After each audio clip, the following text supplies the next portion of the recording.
The Minnesota cult leader who had been the subject of a year-long global manhunt was arrested Saturday in a beach town in Brazil. Victor Arden Barnard, 53, was wanted on 59 counts of sexual assault on girls and young women in the isolated religious community he founded in Pine County. The U.S. Marshals Service coordinated with Brazilian military and law enforcement officials, who arrested Barnard early Saturday. Pictures of a handcuffed Barnard appeared in the Brazilian newspaper O Globo. The arrest took place in a condominium by Pipa Beach, considered one of Brazil's most beautiful coastal locations. Barnard was reportedly staying with a 33-year-old Brazilian woman who previously lived in the U.S. Federal Police confiscated religious papers, diaries, computers, flash drives and cell phones from the condo. Two young women have told Minnesota investigators that Barnard raped them after they were chosen, at ages 12 and 13, to be separated from their families and live near him as part of a cloistered group he called his maidens in the River Road Fellowship near Listen. One of the women who stepped forward to report Barnard was Lindsay Tornambe, who was 13 when Barnard informed her parents that he had chosen her to join the maidens. She told Pine County Sheriff's investigators that Barnard raped her soon afterward, and that the abuse continued for the next 9 years.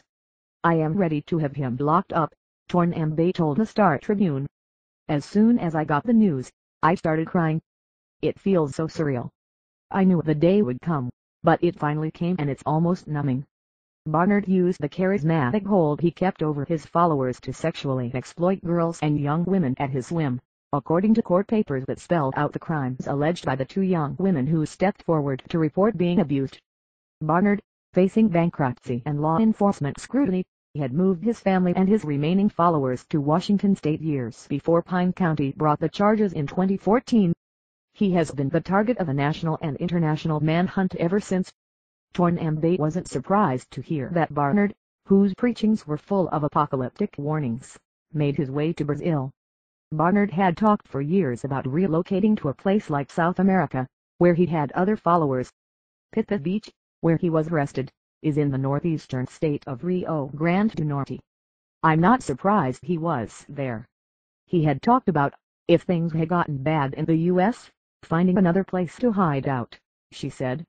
The Brazilian newspaper reported that Barnard's extradition papers to the U.S. have already been signed by the Brazilian courts.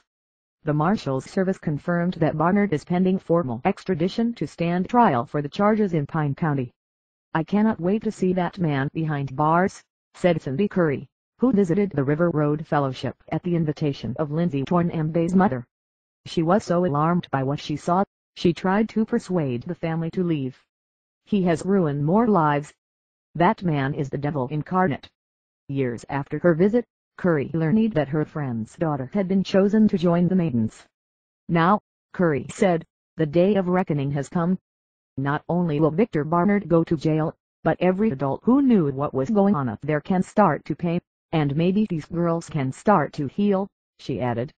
Barnard's capture brought both relief and heartbreak to Ruth Johnson, who spent more than a decade in the River Road Fellowship. She and her husband left the group after the allegations against Barnard surfaced. They left behind relatives who refuse to see what he's done. "These young women, we thought their lives were going to be dedicated to the Word of God," Johnson said. "That was the intent for them to be together, and it went horribly, horribly wrong." Johnson said she first realized something strange was going on between Barnard and the young women after witnessing a strangely intimate moment. One girl helped Barnard into his coat, and he leaned in and asked her if his breath smelled okay, Johnson said. "The way they interacted with each other was the attitude of lovers, not a father with a daughter, like what you would expect with a minister," she said. Micah Vale's family joined the group when he was 8 years old and stayed until 2009. With Barnard's arrest, he hopes to put his time at the camp in the past. "I feel like justice was served and I'm happy to see that he won't be able to harm anyone else," he said. "For that, I'm grateful."